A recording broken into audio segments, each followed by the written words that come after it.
नमस्कार दोस्तों, आज के हमारे सावन माह के भोलेनाथ और माता पार्वती की एक बहुत सुंदर कहानी लेकर आए हैं। एक समय की बात है, सावन माह का महीना था। भगवान शिव और माता पार्वती कैलाश पर्वत पर बैठे थे। माता पार्वती ने देखा कि कोई शिवलिंग पर दूध चढ़ा रहा था, कोई जल चढ़ा रहा था, तो कोई दूर दूर से गंगा जल चढ़ा रहा था। तो माता पार्वती ने भोलेनाथ से पूछा, प्रभु, धरती पर सभी मनुष्य आप पर इतना जल दूध आदि अर्पित कर रहे हैं, इसका इन्हें क्या फल प्राप्त होगा? तब भोलेनाथ बोले, पार्वती, सावन माह में मुझे जल अर्पित करने का इतना महत्व है कि जो मुझे जल अर्पित करेगा वो स्वर्ग प्राप्त करेगा। यह सुन माता पार्वती से रहा नहीं गया। उन्होंने फिर पूछा, तो क्या यह लाखों करोड़ों लोग जल अर्पित कर रहे हैं, तो क्या यह सब स्वर्ग को प्राप्त करेंगे? तब भोलेनाथ बोले, पार्वती, तन से स्नान कराने से ज़्यादा महत्व मन से स्नान कराने से है। तब माता पार्वती बोले, यह कैसे पता चलेगा कि कौन मन से स्नान करा रहा है? तब भोलेनाथ बोले, यह तो भक्त के मन से पता चल जाता है।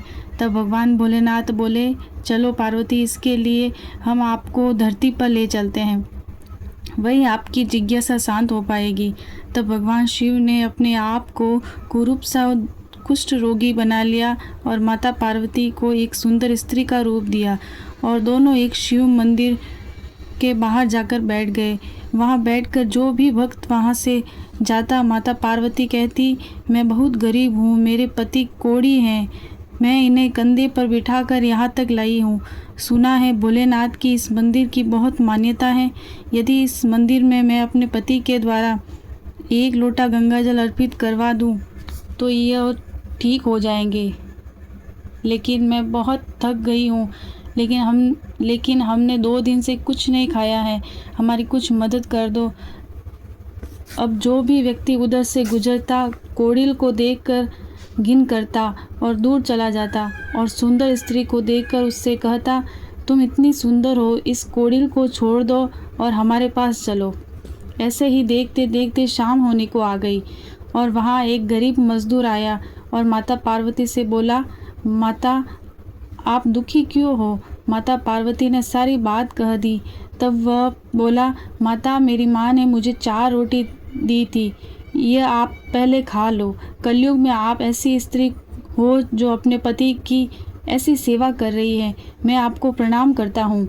मैं आपके पति को कंधे पर बिठाकर भोलेनाथ के दर्शन कराता हूँ और जल अर्पित करवाता हूँ। उस लड़के ने दुष्ट कुष्ठ रोगी के रूप में आए भोलेनाथ को अपने कंधे पर उठा लिया और मंदिर में ले जाकर दर्शन करवाया। तब भोलेनाथ बोले, पार्वती जी, ये देखिए, लाखों करोड़ों लोगों में से इस व्यक्ति ने मन से स्नान कराया है। यह स्वर्ग को प्राप्त करेगा। जिसका मन साफ होगा वही परमात्मा को प्राप्त होगा। जय भोलेनाथ।